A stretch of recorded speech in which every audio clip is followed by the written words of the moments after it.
नमस्कार मित्रों, महाशक्ति आयुर्वेद में आपका स्वागत है। मैं डॉक्टर मनीष कुमार चौहान। आज हम माँ नर्मदा के पावन तट पर हमारी टीम के साथ हैं और हम आज एक नई वनस्पति की जानकारी देंगे जिसका नाम हाथी सुंडी है। मित्रों, नर्मदा नदी पार करते हुए हम इस पार आ चुके हैं और ये रहा हमारा हाथी सुंडी का पौधा। हस्ती सुंडी का वैज्ञानिक नाम हेलियोट्रोपियम इंडिकम है और यह बोरेजेनेसी कुल की वनस्पति है। संस्कृत में से हस्ती सुंडी, हिंदी में हाथी सुंडी, इंग्लिश में इंडियन हेलियोट्रोप और मराठी में भुरुंडी नाम से इसे जाना जाता है। हाथी सुंडी मुख्य रूप से समस्त भारतवर्ष में पाया जाता है, जो कि नदी नालों के किनारे ज़्यादा पानी वाले नमी वाले क्षेत्रों में होता है।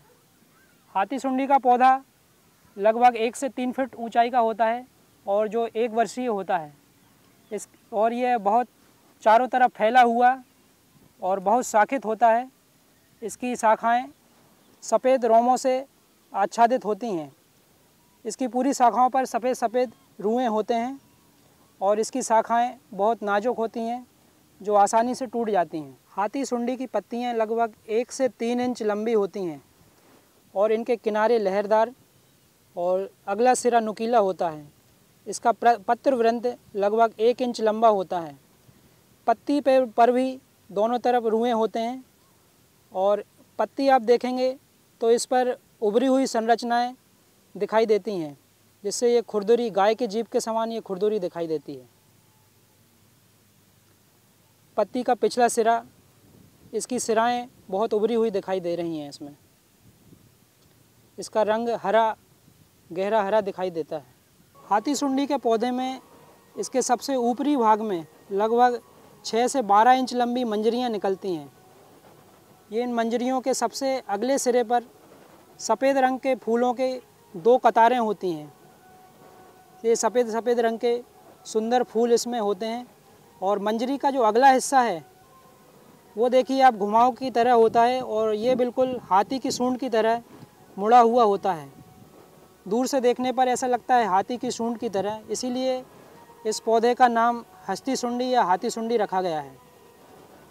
इस मंजरी पर 2 कतारों में ये तिकोने बीज होते हैं। अब हम आपको इसके बीज निकाल कर बताएंगे। ये तिकोने और नुकीले कलर के ये छोटे छोटे बीज, बहुत सारे बीज होते हैं इसमें।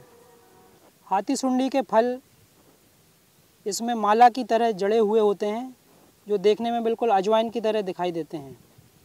ये कच्ची अवस्था में हरे रंग के हैं और जब ये फल पक जाते हैं तो इस प्रकार भूरे रंग के हो जाते हैं। इन फलों के अंदर छोटे छोटे अजवाइन के बीज के समान इनके बीज हैं।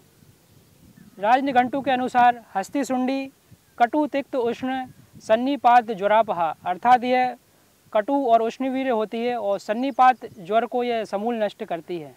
मित्रों, आधुनिक रिसर्च के अनुसार इसमें हेलियोट्रोपिन नाम का एक विशेष तत्व पाया गया है, जिसमें एंटीबैक्टीरियल और एंटी फंगल एक्टिविटी पाई गई है, जिसके अनुसार ये सभी प्रकार के चर्म रोगों को ये दूर करने में बिल्कुल रामबाण है।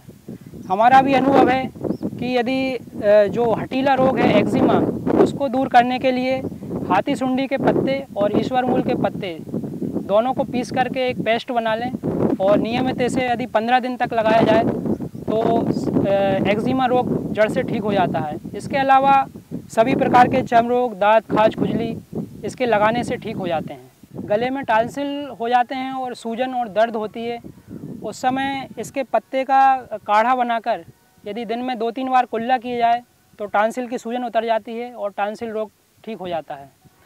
इसके अलावा भी रसशास्त्र में इसका विशेष उल्लेख है। इसके लिए लौह भस्म बनाने में इसका विशेष प्रयोग किया जाता है। लौह भस्म बनाने के लिए इसके रस में लोहे का पाउडर कुछ दिन समय तक रख दें और वो सूख जाए तो उसके बाद पुनः 2-3 बार इसको दोहराना है और इसके रस में अच्छी तरह घोंटकर गजपुट में फूंक देने से बहुत ही सुंदर और मुलायम लौह भस्म निर्माण होती है। इस लौह भस्म से खून की कमी और समस्त चर्म रोग दूर होते हैं। मित्रों, हाथी सुंडी की 2 प्रजातियां होती हैं। ये बड़ी प्रजाति है और इसका एक प्रकार और होता है जो छोटा है और वो बहुत ही कम और दुर्लभ होता है। आइए हम आपको वो प्रकार भी दिखाते हैं। मित्रों, ये हाथी सुंडी की छोटी प्रजाति है। इसका फैला हुआ छुप होता है और इसकी पत्तियां आप देखेंगे, ये देखिए छोटी छोटी और मोटी होती हैं।